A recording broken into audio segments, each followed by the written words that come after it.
Let failure be your friend. There are going to be times, of course, where you're going to win a lot. A lot of things are going to go your way. And it's wonderful to bask in that adulation and to feel proud of your successes. But there are also going to be times, the satisfaction that those moments bring, nothing can compare to that.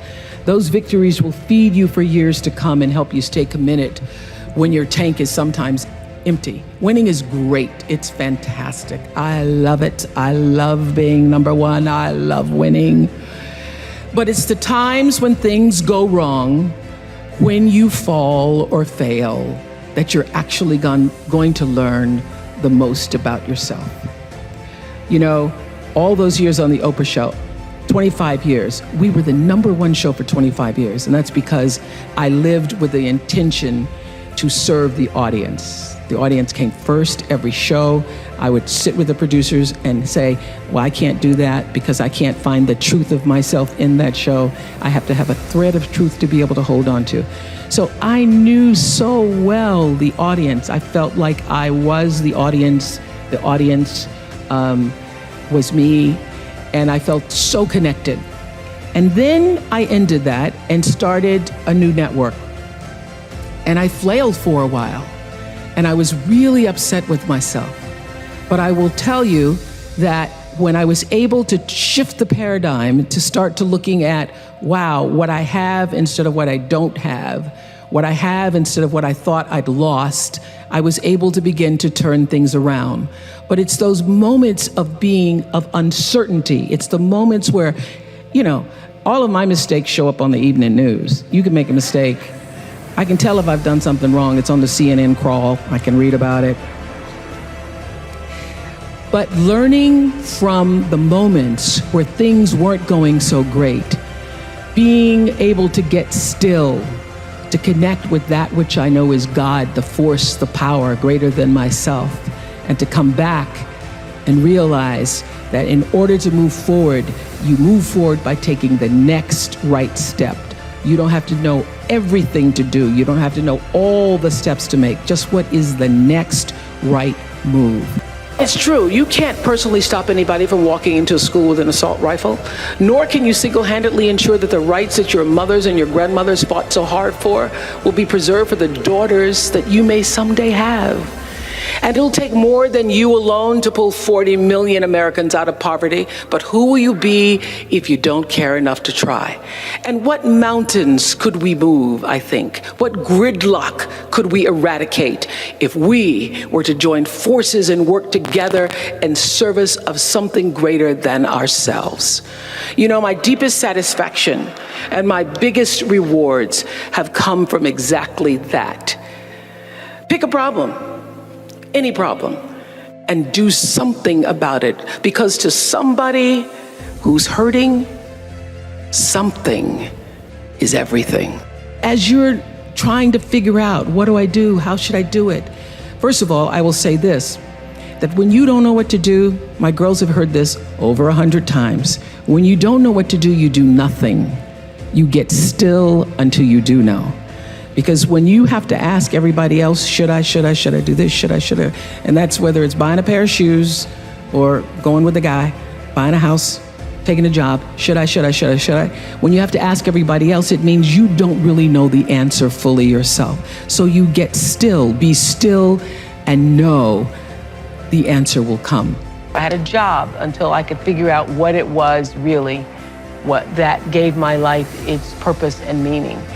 And I'd gotten demoted in my job in Baltimore as an anchor woman because as they hired me and then they decided I was the wrong color and I was the wrong size and I was the wrong, you know, I had lots of problems and they were trying to take me off the air.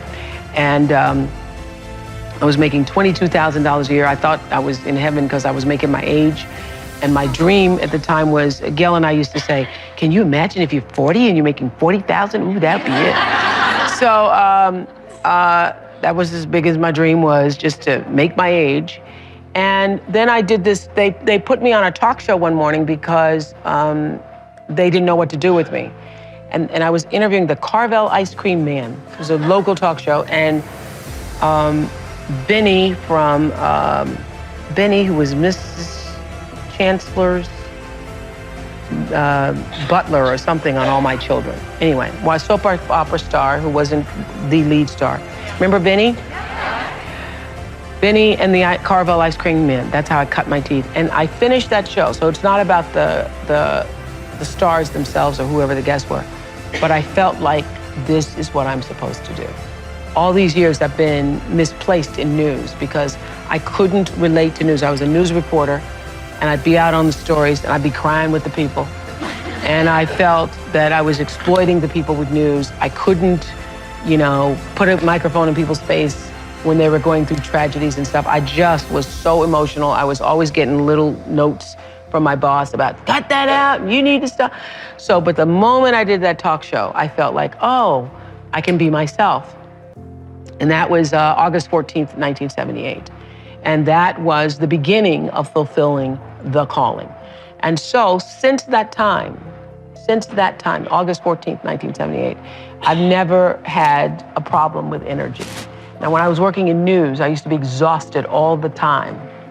Just exhausted all the time because I hated it. And the reason I didn't quit is because I'm not a quitter, number one, and because my father was like, better not quit that job. You're making $22,000 a year. Who's gonna pay a black woman $22,000 a year? You're never gonna make that kind of money again. You better save half of it. So I was reluctant to quit and think about doing something else because I thought, okay, everybody wants to be an anchor woman. At the time, that was like supposedly a big deal, being an anchor woman. So I thought, okay, I'll just stay with this until I can figure out what is the best thing to do. And interestingly enough, I was applying for what I wanted to do. I felt like I needed to be able to talk. And at the time, the only thing that was available was Good Morning America or the Today Show. So I called up this agent and I asked if he would accept my tape because I wanted to be like a substitute for Bryant Gumbel. And he said to me, there was only gonna be one Bryant Gumbel. And so there wasn't gonna be another one, that they weren't gonna another black person on that show. He said that to me. And interestingly enough, he called me last week because somebody else mentioned it to say he never said it, but he did say it. And I said to him, you know what? If you're ever told that, you never forget it. If somebody ever says to you, if you're ever rejected in that way, you never, ever, ever forget it. I said, but it's okay. I did okay, you did okay. It's all right. It's all right. But the answer to your question is, if you can find what is your passion, if you find what you love, you never get tired. Or if you do get tired, you're fueled by the energy of your work. So I know that I'm doing exactly what I'm supposed to be doing at this time. I also know that what this show can do in terms of being a voice in changing the world, it's just the beginning of what this show can do. It's fun to do things like this, but and it's necessary to do things like this in order to be able to do the bigger, grander things, to change what happens to the face of children in Africa, for example, and what happens to education with kids in this country. So I believe that that what has happened to me is really the beginning of the greater passion to come. But if you find out what you're supposed to do, and you know what you're supposed to do by how it feels. You know, people wait on the voice of God to be the Moses in the burning bush. I think that was only Bible talk, because he doesn't come to burning bushes for people. He comes through your heart. He speaks through your heart, through your feelings. And so you know if you're doing the right thing, if it feels like it's right to you. And when you hit the thing that feels right, when you know it's the right thing, you know it's right because it gives you your juice, and you know it's right because you would do it for nothing. You would do it for nothing and find a way to be able just to do it in order to be able to continue. That's how you know you're doing what you're supposed to be doing. Empowerment is authority. It is a signed permission slip to actually seize the day. It's the process of getting stronger and more confident and more engaged. And to be empowered is to move through the world without any kind of fear or any kind of apology. And with these gifts comes an even deeper privilege, I believe, and that is the ability to take charge of your own life, to own yourself and claim your rights. And here's what I know for sure, that to whom much is given, much is expected. And I have been given so much. I've earned it, I've been blessed with it, but I've been given a lot. And that's why I've chosen to use my life to lift other people up.